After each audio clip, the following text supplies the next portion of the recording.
everybody. That was a little short. That was a little short. I can't lie. Yeah. It seems like you couldn't hold your breath longer, or you couldn't hold that. Just want to get right into it. Yeah. Okay, that was the abbreviated. That was almost like hi instead of hello. Yeah. Oh, hello, Hi, everybody. Hello. I have a good one today. That I think you're going to enjoy. This is kind of in my wheelhouse of quirky, maybe 20th century quirky. Barely 20th century, early 20th century, but yeah, 20th century. I would say this person's definitely, if you make a list of all the important people in the 20th century, she is on the list. A lady on the list. Early 20th century. But I would also say that this person is more infamous than famous. Oh, okay. So you're familiar with infamy. We haven't had a ton of people on the list that were infamous, and even Right. Henry VIII was famous too. Yeah. I mean, aside from the person you're doing, who else would be an example of somebody that's infamous? I mean, I guess Hitler was infamous. Is that? Oh, you mean just in general? Yeah. I mean, there's lots of bad people that, and people that we've stayed away from. I mean, Is the definition of infamous? I mean, I sort of know what it means, but is the definition like being famous for bad reasons? Yeah, or being famous for the wrong reasons? Being famous. Yeah. You don't want to be infamous. Okay. Yeah, I think we're not going to come on this show and do the Grand Wizard of the Ku Klux Klan. That's not interesting to us. Interesting dead people is one thing, but we tend to go towards people that we either like, or maybe we're misjudged, or maybe they're so significant we just have to talk about them.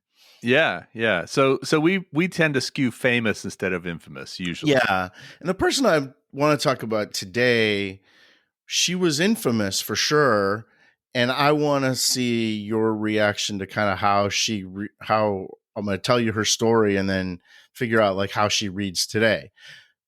Betsy Ross was somebody I was trying to turn from famous to infamous, right? by outing her as a fraud. But if you haven't listened to that one, that was probably 4th of July, 2023, 2022, maybe 2023. Yeah. Betsy Ross, though, she's not infamous.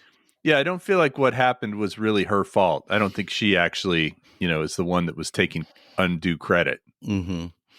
Well, the lady I'm talking about today, I guess the clue that I'll give you is that while she wasn't a doctor or a nurse, she probably helped us figure out a lot in the medical field, especially in the world of medical ethics.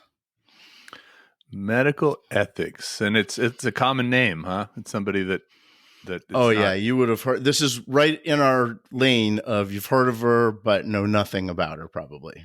Yeah. I mean, I keep thinking of Madame Marie Curie, but I know so she wasn't a smart woman, really. She wasn't an educated woman. She didn't do science or anything like that. Florence Nightingale. So Florence Nightingale would have helped treat this person because she was kind of a patient.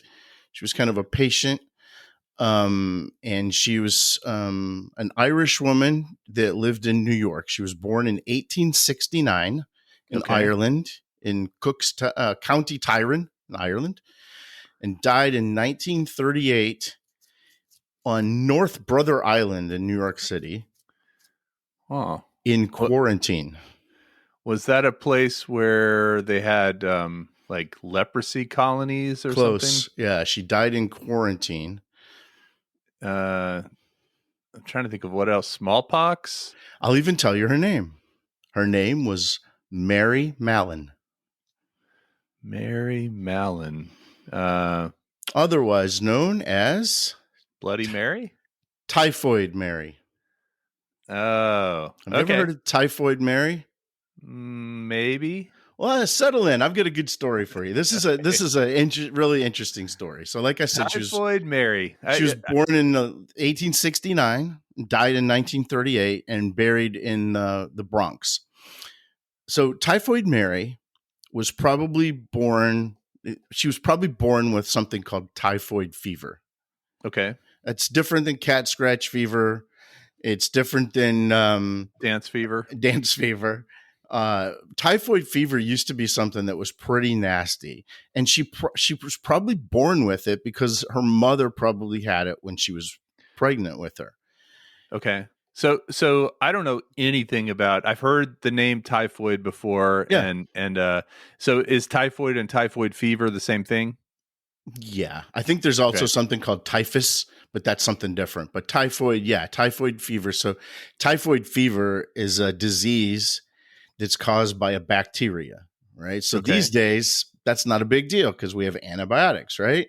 Yep. And that bacteria would grow in your intestines, it grow in your lymph nodes, it could grow in your liver, it could go in your gallbladder, it can even grow in your blood.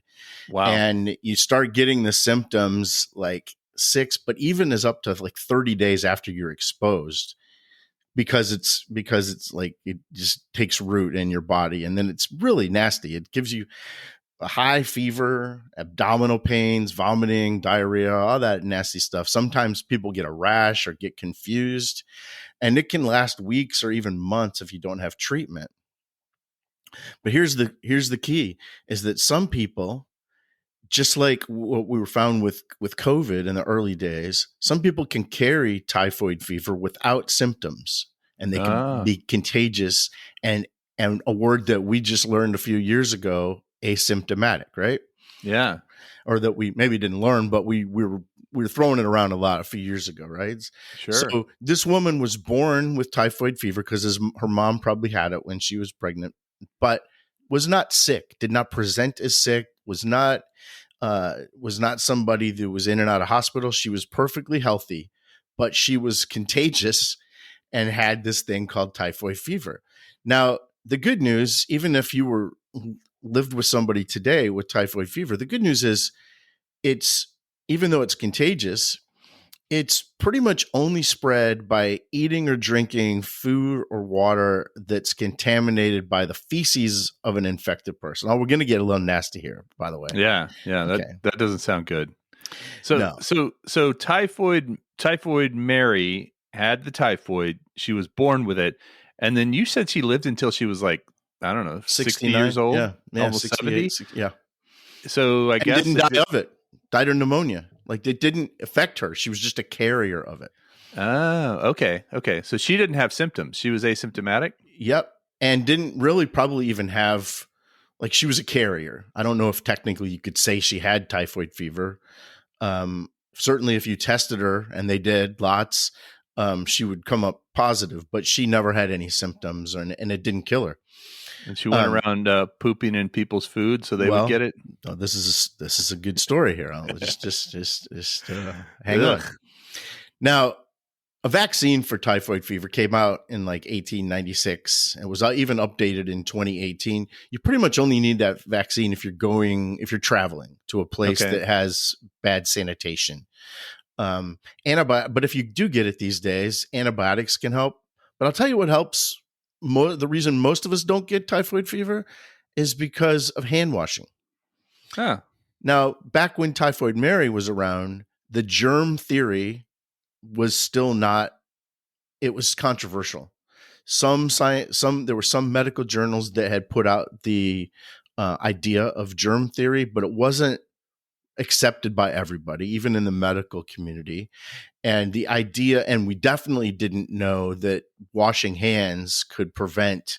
We didn't know anything about germs much. We were at the early stage. Even the people that were putting forth germ theory didn't really know about washing with soap and water, and that could get rid of all these things.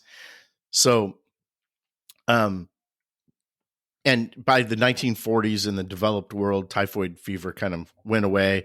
Today, you would find typhoid fever maybe in India, and mostly among children in places that are just have really poor sanitation, right? And it spread the same way as it was back then. So let's talk a little about hand washing. Yeah. Let's do. I wash my hands a lot, Kelly. I'm not obsessive about it. I'm not someone who's washing their hands when I don't need to, but I never. skip a hand wash when I do need to. I Yeah. I wash my hands probably 10, 15 times a day, maybe. Oh, maybe. That that is a lot. That is a Yeah. lot. So you're awake maybe out of a typical day, you're awake maybe 16 hours of the day. I would say I'm washing So my hands about once an hour. once an hour. Okay. Yeah. Okay. Yeah. And I don't have a problem with that. I like the feeling of freshly washed hands. Yeah. And when I touch something, when I shake a hand, when I definitely before and after I eat, definitely before and after I'm in the bathroom, I'm always washing my hands, and I think I'm healthy because of it.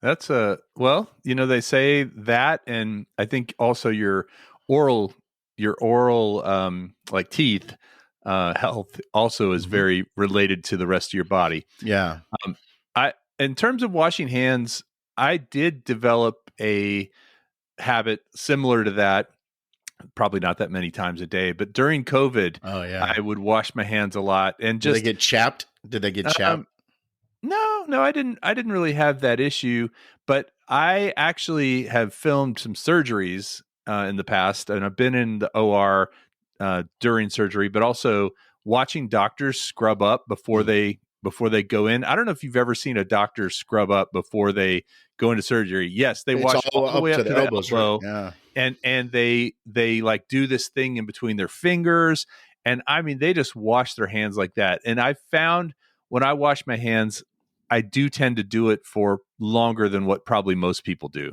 I'll get the soap and I'll get in between the fingers, and I'm like, okay, if I'm going to wash my hands, I'm going to get every surface I can That is on great my to hear. hands. That is Um, great to hear. and yeah, during COVID, I think I did increase my hand washing, and I'd say it's probably fallen back off since then. But yeah, maybe I do it half as many times as you in a Well, day. maybe after today you'll do it more. Okay. 1 gram of feces. Again, we're gonna get a little nasty. 1 gram. 1 gram of so that's about the weight of a paperclip. 1 gram of feces contains 1 trillion germs. Oh, wow. And when you don't wash your hands, you're spreading it to your eyes and your nose and your mouth and your food and your drink and the handrails and the elevator buttons and the drinking fountains and the tabletops and the toys. You get Dang. the picture, right? Yeah, yeah. Now, you can't just rinse your hands. You got to use soap. This is one thing we learned with germ theory is that we got to use soap. Now, it doesn't matter if you use warm water or cold water. If you've ever heard that's an old wives' tale, probably, about having to use hot water or cold water. I think I've heard both. Doesn't matter. Um, and what that you're supposed to do, according to the CDC, is rinse your hands, then put soap, lather up, turn the water off, then lather up, then. But I think that's more to save water than anything. Yeah, yeah. And you're supposed to do it for 15 to 30 seconds. Do you ever watch or read those little instructions in like the bathroom at a restaurant, like They always how to say to wash your hands? sing happy birthday twice, Yeah, yeah, Yeah, yeah. There's guides. I do read those, which indicates that I'm washing my hands, You're and making sure you're doing it right. yeah, uh, According to Olive Garden, you're washing your hands right. exactly. According to the Center for Disease Control, they estimate that the global rate of hand washing after you use the toilet is 19% worldwide. 19% do it or don't do it. Do it. Wow. Okay. So using the toilet, are you talking number one and number two, or are you just I don't talking think number they two? weren't specific. They said, are you asking me or the CDC? Well, I'm asking both. I don't have a See, distinction, man. but I mean, you're not really gonna spread feces from doing number one unless you've done it really wrong. You're denying there's still germs. There's of course germs No, still no, of course involved. there's germs. I'm not saying it's right or wrong. I'm not saying that you shouldn't have. I'm just telling you that if your reasoning is the spread of feces, it's also kind of weird because I've seen some of these commercials for different products like bidets, but then also, well, there is a product that is like a wet wipe for adults, to keep Mm-hmm. you fresh, etc. Mm-hmm. Mm-hmm. And their point, and it's a good point, honestly, is if you if you had um, if you pooped on the floor or you pooped on the rug or whatever, you wouldn't just use a paper towel and just Right. wipe it up and call it good, right? Right. And so Right. they're saying you got to get some other things in Sure. there, like like a wet wipe or a bidet or something to really get Sure. clean. I'm not even Um, talking about that. I'm just talking about your hands. yeah, I know, but then by using your hands with toilet paper, you're exposing them, right? Sure. And then that's where what you were just talking about, the spread of 1 gram of feces can happen. Um, Every restroom has a sink, right? And soap. Most have soap. Some don't. Sometimes you get the little powder soap, like in a high school gym, like you get the little powder. But whatever you got now, the CDC also studied antibacterial soap, and they found that really isn't a thing. I don't even think it's legal anymore to sell a soap called antibacterial soap because it's kind of misleading. But you don't need that. All you need is regular old soap. so soap is a base, right? Um, in other Well, words, like between acidic and base, yeah, it's a surfactant, right? And you need that friction to rub your hands together. it You shouldn't just rinse them or dunk them in a soapy pail. That wouldn't really work. You need the friction of rubbing them together. Rinsing your hands probably isn't going to do anything. well, while we're on the topic, Mm. have you used the hand washing thing at Rudy's barbecue? I don't know. What is that? Oh, Alex, I've got the experience for you. So Rudy's has a hand washing device, and you walk in, and it's at the front of the line. Like there's like a little stanchioned off line to go through if you're going to order food or Oh, not whatever. in the restroom. This is just in This the is line. in the this is in the restaurant, not the Okay. restroom. The restroom Okay. just has regular sinks. So have you eaten at Rudy's before? Yeah. Rudy's barbecue? Okay. Yeah. So I don't know if this is just this one, but the one by our house has this. And when you go up to it, it has two holes. They're round holes, kind of like pipes, like slightly bigger than your hand. And you put your hands in it, and then it has these jets of water that sprinkle warm water around your hands in a circle. They kind of like they spin and they Mm. and they rinse your hand off, and then it does soap, and then it does more rinse. Like a car wash. Yeah, it's like a car wash for your hands. And like it's the perfect temperature. It feels fantastic. And then there is a roll of stickers right up above it that says, I have clean hands. And you peel one off and you put it on your shirt, just like the I voted sticker, and I you love get it, it. you get your barbecue. I love that. I Yeah. love that. We got to go do that. No typhoid fever going on at Rudy's barbecue for sure. Well, yeah, unless you skip it. It's always amazing to me that like that is the first thing I want to do when I go to Rudy's is Hmm. and so many people like yourself have never tried it. Yeah, I'll have to check it out. Maybe you wash your hands so well in the bathroom that you don't need the hand washing No, machine. it sounds like a very enjoyable experience. It is. It's like a spa for your fingers. So now that we know about typhoid fever and we've discussed hand washing, let me tell you about our girl Mary. Yeah. Uh, and she Was she didn't.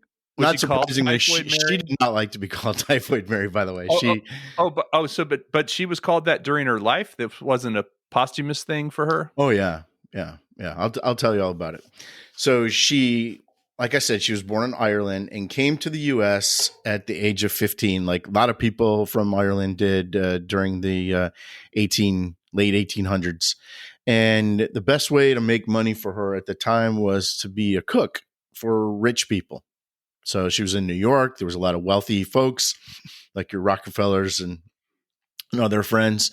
And she didn't cook for the Rockefellers, but all those rich types that we've talked about before. Rich people who like potatoes and haggis. Yeah, sure. So in 1900, she worked for a family, and I'm going to be using a lot of New York City locations. I don't know how familiar you are with that, but she worked for a family in Mamaroneck. Do you know Mamaroneck? Mamaroneck. No, I don't. Well, so in 1900, she went to work for a rich family in Mamaroneck, and within 2 weeks, people got typhoid fever. 'Oh. 1901, she goes on to Manhattan, and she works for a rich family, and the whole family got fevers and diarrhea.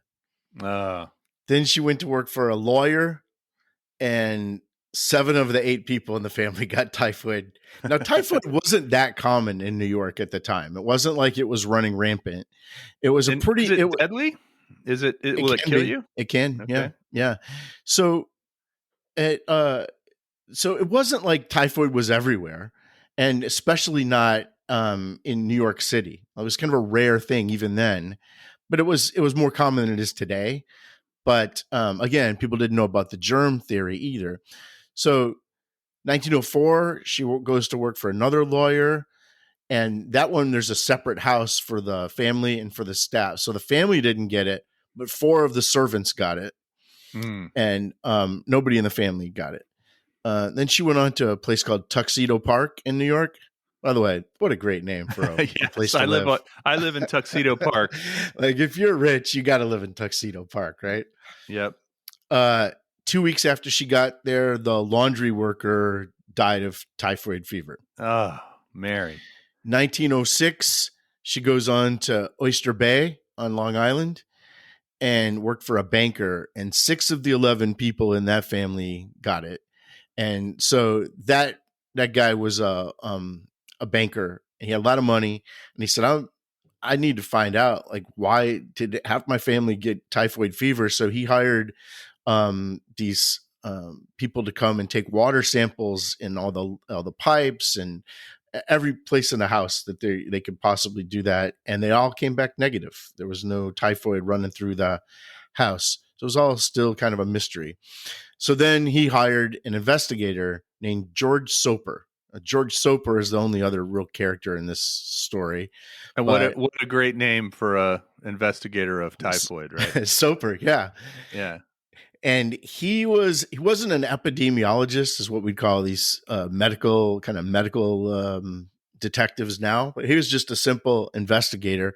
And they hired him to find out, and he had heard about these other stories, and his principal question was, why are only rich people getting typhoid fever in New Yeah. York? What's the common thread here? What's going Like, on?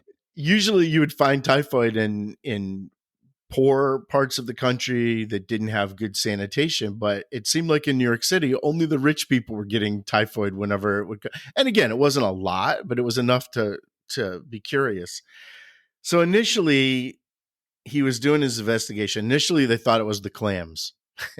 Okay. Yeah. You gotta As blame it it on the could be. clams. Yeah. I mean, there's nothing like open and shut case of when you have bad clams. That's Right. that's kind of, Right. there's probably nothing worse than I see your problem here. yeah, clams have been sitting out on the counter all day or something. Yes. Yeah. I don't know if you've ever had bad clams, but yeah, that'll do a number on you. I've never had bad clams. No. Have you ever had good clams? I don't know if I've ever had. I mean, I've had oysters for sure. Clams are more like they kind of stick to the inside of the shell, and you pull them Sure. out with a fork. Yeah, I feel like I have had clams, And I this don't was mind in them. Oyster Bay, actually. So, And they're cooked, right? They're steamed. I don't know how Mary cooked them, but she apparently First of involved. all, she rubbed herself. Yeah, right.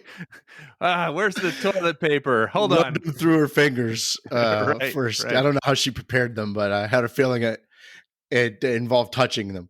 Yes. But not everyone in the family had eaten the clams. So Soper said, well, it can't be the clams.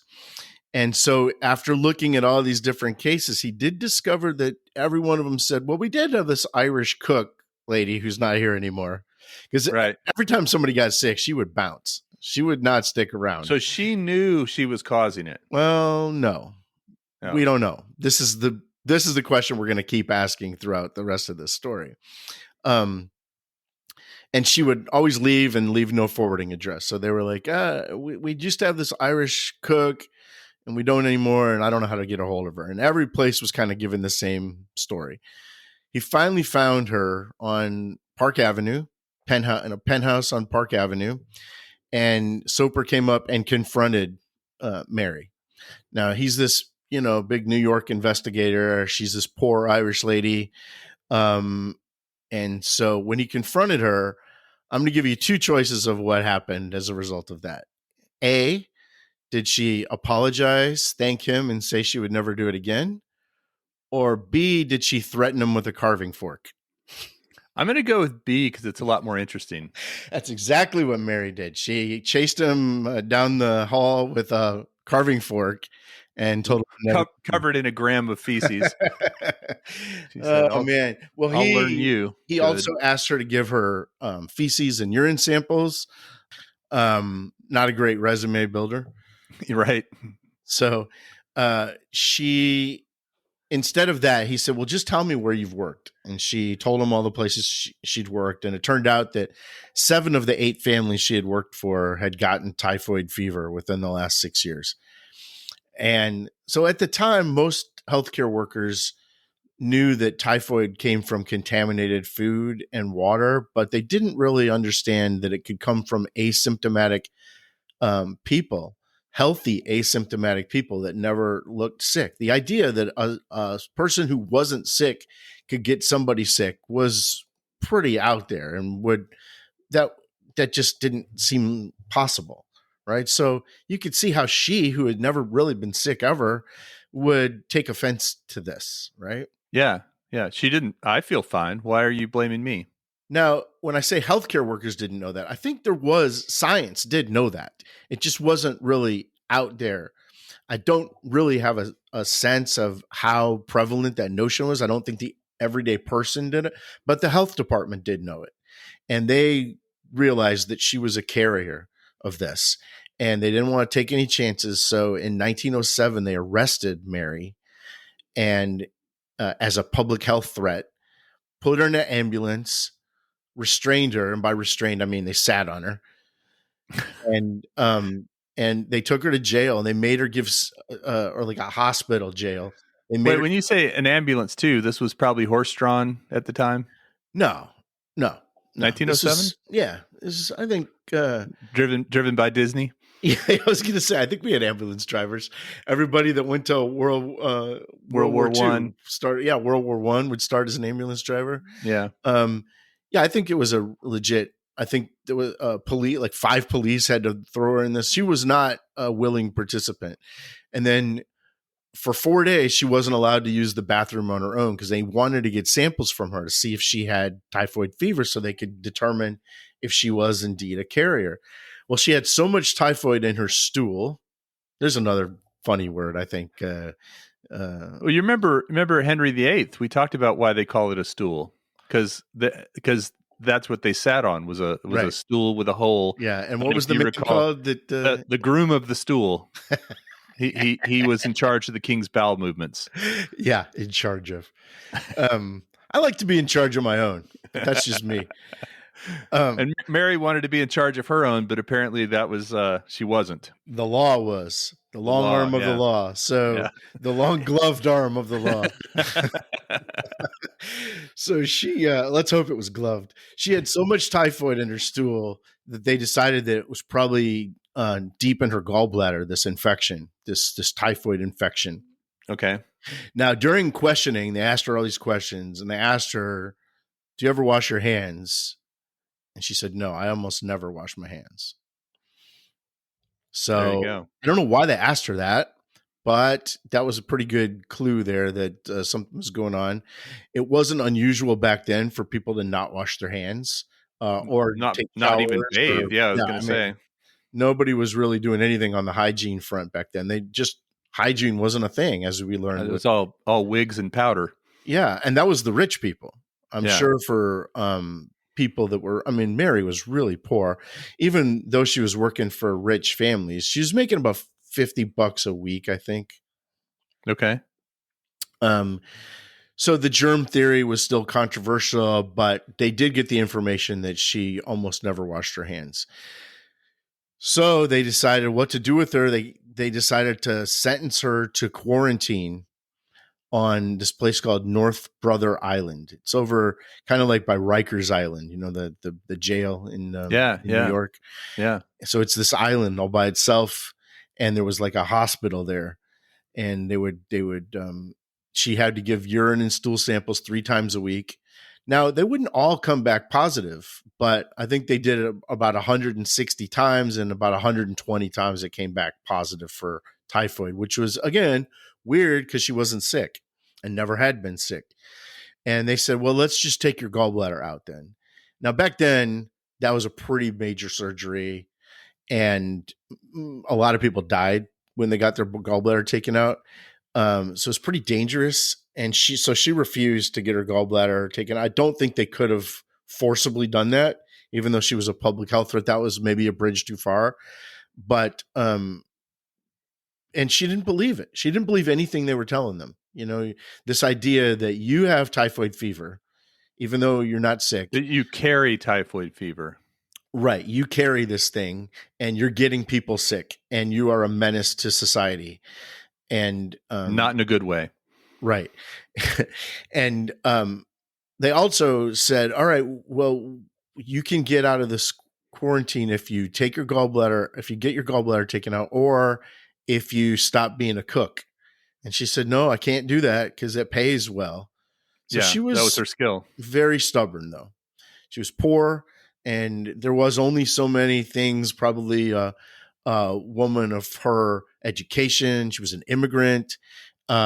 She could probably only be like a cook or a laundry person, maybe a maid. I don't know. Lunch lady.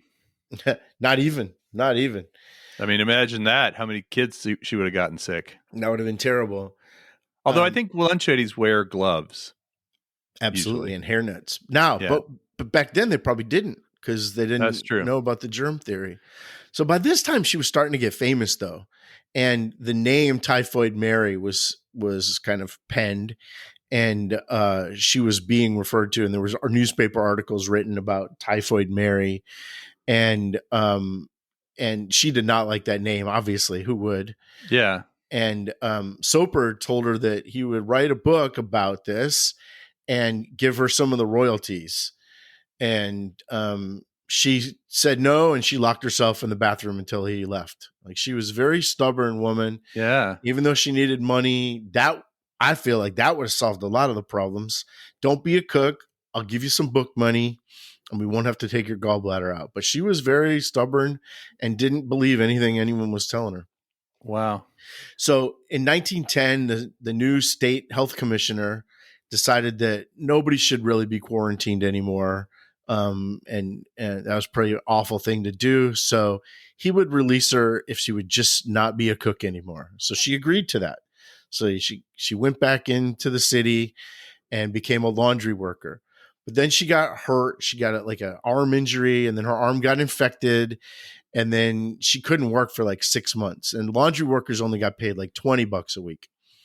So she started cooking again. Now it sounds like I'm talking about Walter White or somebody from the meth world. She started cooking again, and we all know how dangerous that is. She started cooking under fake names. And obviously Soper was onto her, so she couldn't work for any families because they'd have to register who their cook was. So I'm influenza Mary, not typhoid Mary. She started working in like restaurants and hotels, and you can imagine that's not a good thing, right? And spas. Everywhere she worked, people would get typhoid. And so it was like a cat and mouse game with her and Soper, that a hotel, everybody would get typhoid, and then Soper would show up, and you just missed her. She just left, and she's got a fake name, and he's always one step behind her, and she knows that he's chasing her. She worked at a women's hospital in New York City, and 25 people got sick in this hospital at once. And Soper finally ID'd her by her handwriting. Actually, he said, show me, her, pay stub or whatever. And he said, I recognize that handwriting. And they said, oh, she just ran away. They finally found her. They arrested her again, and they quarantined her again. There must have been a different health commissioner. They put her back on North Brother Island in 1915. She stayed there for the next 23 years, or the rest of her life, basically. Wow. She stayed there. They got her a little private cottage. And there was also a lab, like a scientific lab, and one of the interns out there kind of got to be friends with her and gave her a job working in the lab, just kind of like washing out beakers. And I would think that's a terrible job for Typhoid Yeah, Mary, yeah. I was but about to say anything where she's touching something with her hands, and she was a so lab tech, you know. But like I said, she died of pneumonia in 1938. 9 people attended the funeral, which, when you think about it, she was quarantined her whole life practically, and all her family was probably dead by the time she died, and she probably didn't know anybody else. I mean, it she makes wasn't sense. married. She didn't have any children. No, no, Nothing like that. Just pretty tragic life. That her whole life she was just trying to earn a living, and she had Soper always trying trying to to soap her. well, they say in her lifetime she probably infected 122 people, at least. At With least that's typhoid. the number of people we know about, Yeah. and at least 5 dead, but maybe as many as 50 people dead. I would think the numbers would be a lot higher, like because there must have been a lot that we didn't know about. Well, it depends if she was making finger food or not. Right. I'm serious. Like if she's like, there's some things that you could prepare that don't require touching them, right? So if you're just sauteing something and you're using boiling a chicken spoons, or making soup, that's yeah. probably But fine. clams are deadly. Yeah, and that is back when finger food wasn't as prevalent as it is today. But if she was making some of the things we eat now, like nachos or Oh yeah, hot dogs, or that'd be a great Halloween dish is Typhoid Mary nachos. and you make it with like brown beans, like runny brown beans. Ugh. So I want to talk about the public reception of her. The public, at first people hated her. She was kind of portrayed by the state of New York as a threat, a menace, a menace to society, and then people kind of felt sorry for her, and they said, well, her germs were to blame and she can't do anything about it. This is before we knew about hand washing practices. They said, well, you can't do anything about your germs. She was just dealt a bad deck and her germs were to blame. So why should we hate on her?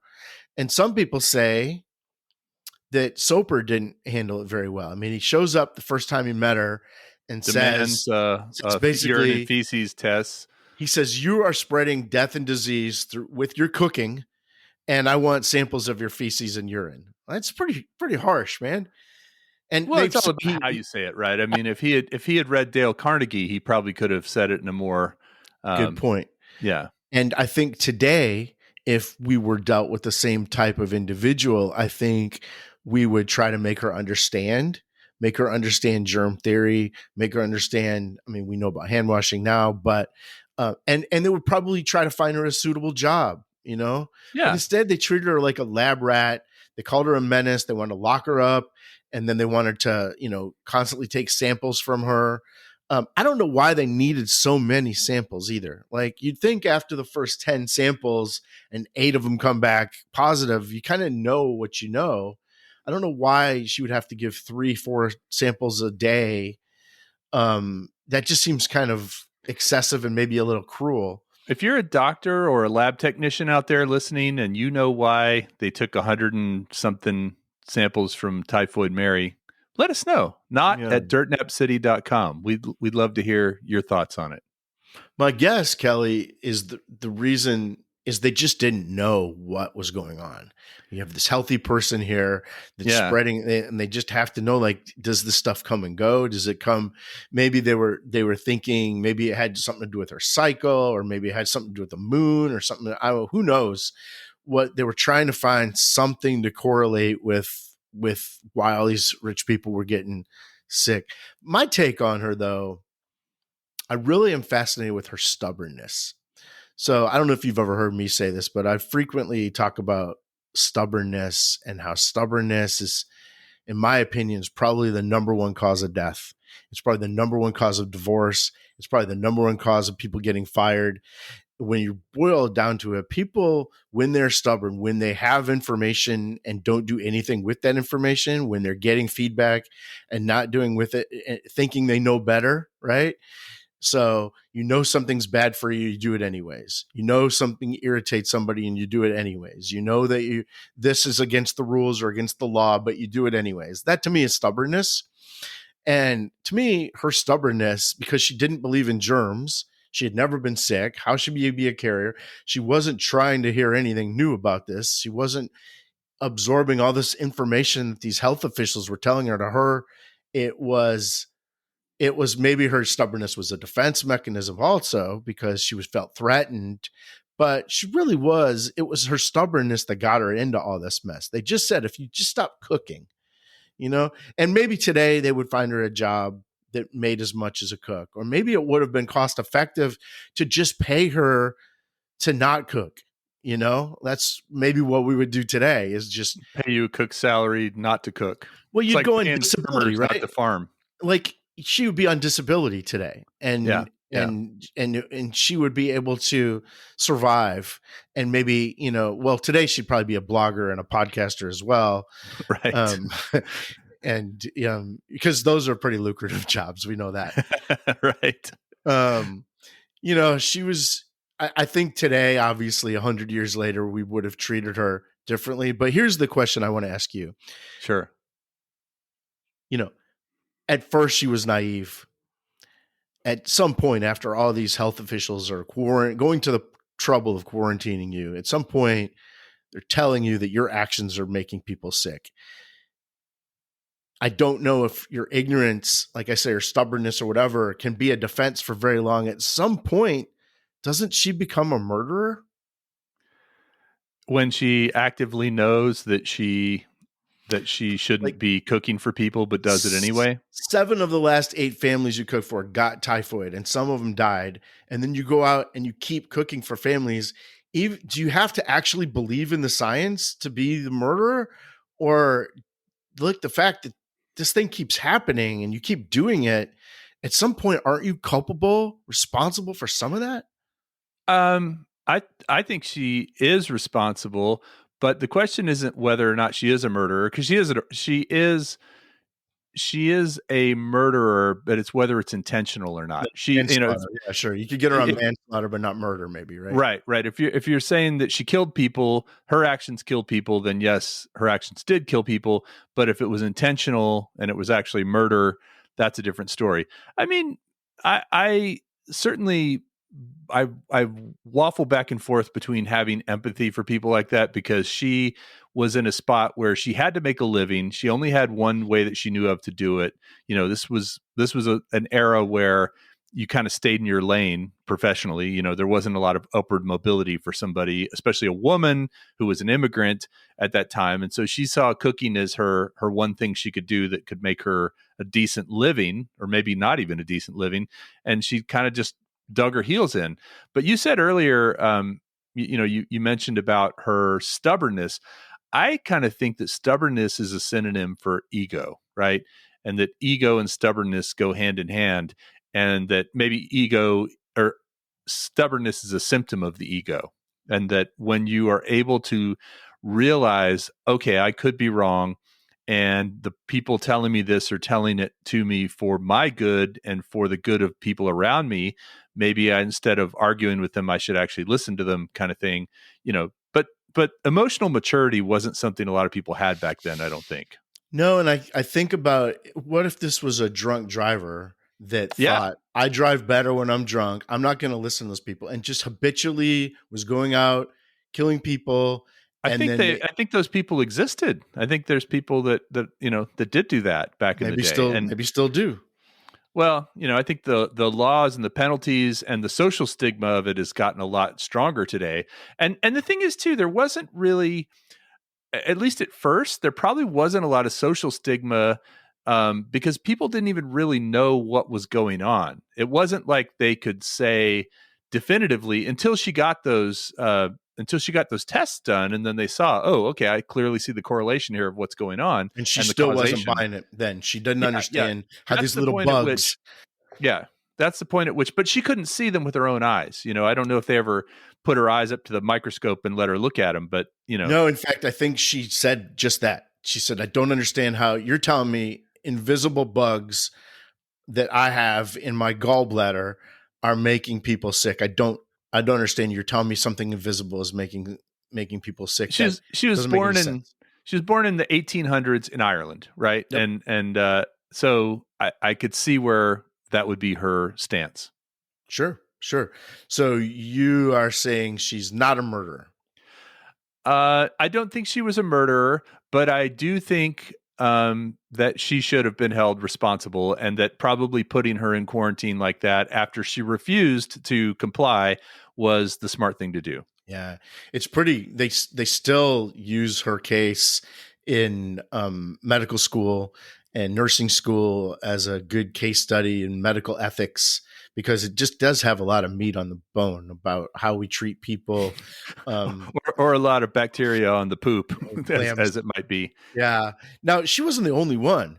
There was a guy named Tony Labella, an Italian immigrant that was doing some similar stuff. There was a guy named Typhoid John, who was he was like a mountain guide in the Adirondack Mountains, also in New York, right?